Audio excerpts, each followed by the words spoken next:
pero biglang umasip.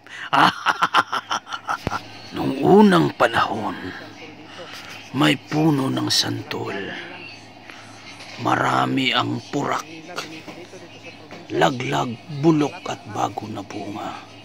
Hinog, may maasim, may matamis, pero ang karamihan ay bulok.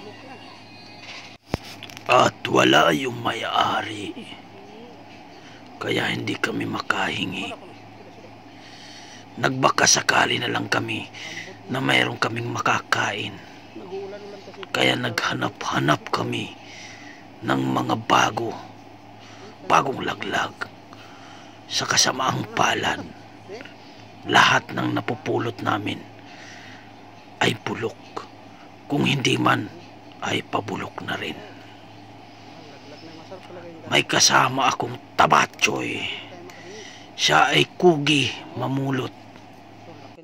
Talagang tsinaga naming mamulot para makakain lang.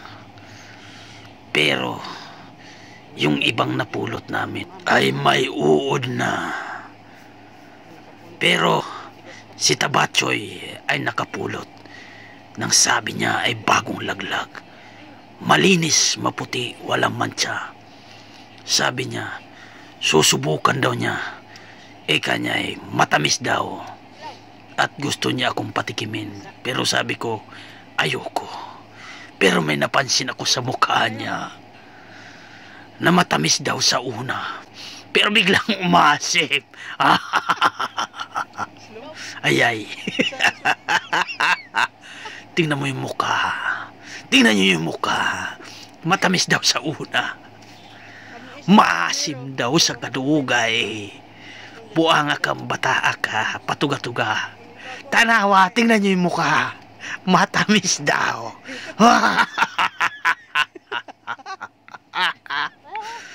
Ganyan talaga pag nakaw na santol. Tapon na lang kasi maasim. Tapon mo na yan, boy.